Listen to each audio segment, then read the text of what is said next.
If you're upset about this, exit the vehicle now. Exit the vehicle.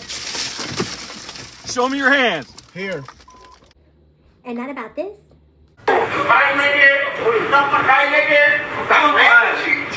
playing. I'm not playing, nigga. I'm not playing at all. Nigga, Black was fucked up where I stabbed your ass. I'm not playing at all. you're part of the problem. It is frustrating to me as a black trans woman, right? Because I see the wrong in both situations. When I watched this young man in the police car, one of the best things about being black is that you know black, right? You know the energy of black. And it's hard for me to explain without you being black. But when the police officers looked in that car, they don't understand the nuance of black. They don't understand the different temperaments of black. The young man who was in that car was not a threat in any way, shape, or form. I promise you that. Nothing about his energy gave aggressive. Nothing about his energy gave confrontational. What his energy gave was make it make sense. Make it make sense. And he has every right to stand in that energy if you're pulling him over for absolutely no reason. He has absolutely every right to ask for a supervisor to come out. That's his constitutional right to ask for those things. But see, white men in power, especially white men in power in 2025, given this whole Trump regime, do not like for their authority to be questioned. And as much as I love watching him stand up for himself, I hated seeing him being punched in the face. I hated seeing him being emasculated and dehumanized in that moment. It just really touches this sort of primitive thing in me that just makes me want to...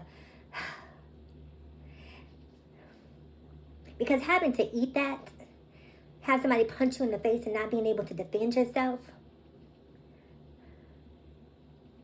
it takes something from you that you can't even find words to form around that feeling.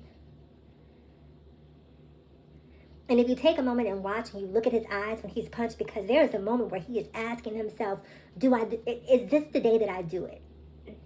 Is this the day that I do it? Unfortunately, his logic prevailed and he said, no, I'm not going to go there. But you can see in his eyes that his manhood, he is fighting every urge to not punch back, because the instinct when you hit is to hit back. And I hate watching him be robbed of that. And then 30 seconds later, I scroll down my feed and I come across a black trans woman trying to make her way home. I don't know if it's in New York. I don't know if it's in Chicago, San Francisco. I don't know where it is. Someplace that has a subway or an elevated train of some sort. And here it is, another black man harassing a black trans woman for absolutely no reason. Because see, just like white men have been empowered by this whole Trump regime, just like white bigots, let me not say white men because it's not all white men. We're talking about white bigots, white male bigots have been empowered by this Trump regime. Black male bigots have been empowered too. The ones who think that they have the right to police someone's gender identity or sexual orientation. They've been empowered, emboldened by this whole Trump regime. And it's just that watching the dichotomy of a black man being emasculated and a black man humiliating. Right? One of the things I love so much about the video with the trans woman on this bus or a train, she said, not today. I'll be all the men you want me to be. I'll be all the sissies you want me to be. I'll be all the punks you want me to be. But what I will not be is a victim. What I will not be is a victim. And that's the type of energy and type of time I'm on in 2025. I have no time to be a victim. I have no time for passivity. If action is what you want, action is what you'll get. And I'm not out here claiming to be the biggest, the baddest, the strongest, because I'm not. Look at these arms. The hormones have done me in.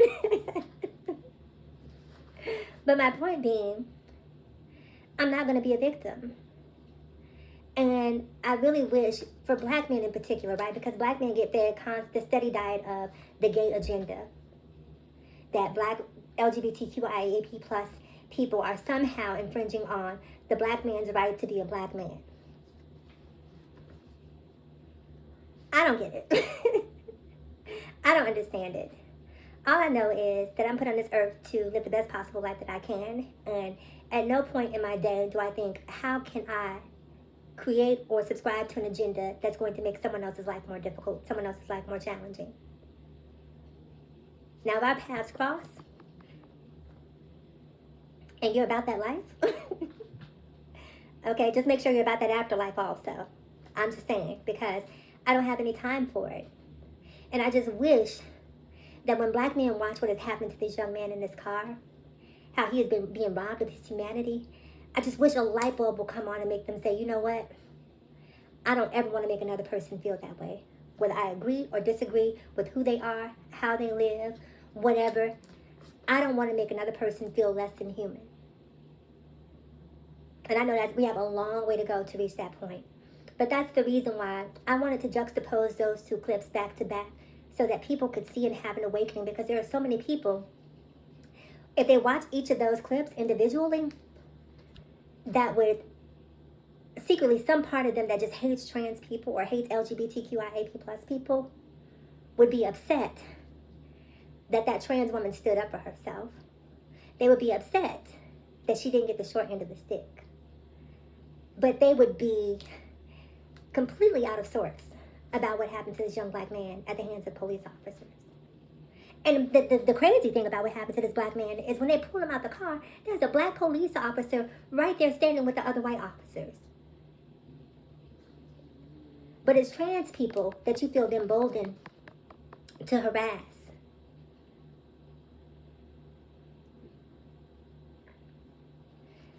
At some point, you got to break away from the patriarchy. At some point, you really have to start to think independently. At some point, you really have to start to think logically and ask yourself, who really is your true enemy? Who really is oppressing you? And when you get to that point, I'll be already there over the finish line looking at you saying, job well done, bravo, bravo, because deconstructing is a very, very hard and very scary thing to do. To unpack all of the things that you've been taught and start asking yourself the hard questions about why, about who, about when. Introspection just is not something that everyone is equipped to do without doing the work. Let me quantify that statement. You have to do the work.